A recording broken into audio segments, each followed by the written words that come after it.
So let's solve problem statement 9.3. A tank is filled with water to a height of 12.5 centimeter. एक tank है और let's say इसकी height 12.5 centimetre है. यहाँ तक वाटर जो है इट हैज बीन फिल्ड. ठीक, अच्छी बात है. यहाँ बॉटम में एक निडल है जिसकी height it appears to be at a little above point. थोड़ा सा ऊपर इसकी हाइट अपीयर हो रही है जब हम ऊपर से एक माइक्रोस्कोप लगा करके इस निडल को देखते हैं. तो लेट्स से अभी इसकी एपरेंट हाइट 9.4 सेंटीमीटर है. तो अभी रिफ्रैक्टिव इंडेक्स क्या होना चाहिए?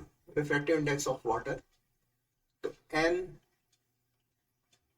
W comes out to be actual depth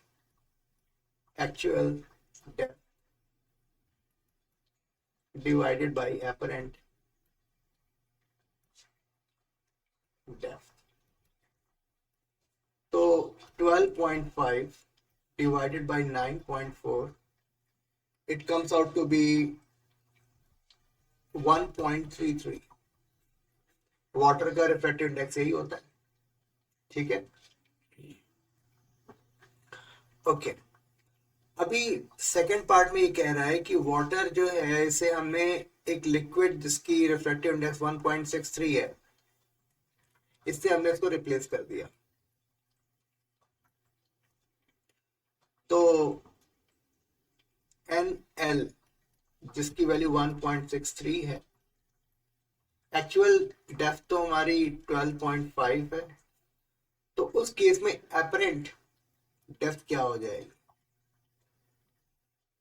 तो D comes out to be 12.5 divided by 1.63 and D comes out to be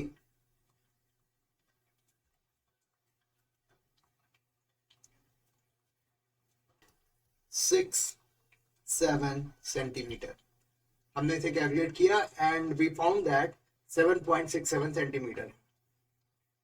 तो 7.67 सेंटीमीटर फ्रॉम टॉप पॉइंट से 7.67 सेंटीमीटर पर एक्चुअली वो जो इमेज की लोकेशन, हमें जो निडल की जो लोकेशन है वो हमें दिखाई पड़ेगी. ठीक है, तो उतना ही हमें माइक्रोस्कोप को एडजस्ट भी करना पड़ेगा. तो एडजस्टमेंट हमारा कितना हो जाएगा? फिर एडजस्टमेंट पहले हमें कहां पर दिख रहा था? 9.4 सेंटीमीटर पे. अभी कहां दिख रहा है? 7.67 सेंटीमीटर पे. तो इसका मतलब ये हुआ दोनों का डिफरेंस हमने लिया तो it comes out to be 1.7312 centimetre. तो this was answer number 1 and this is answer number 2.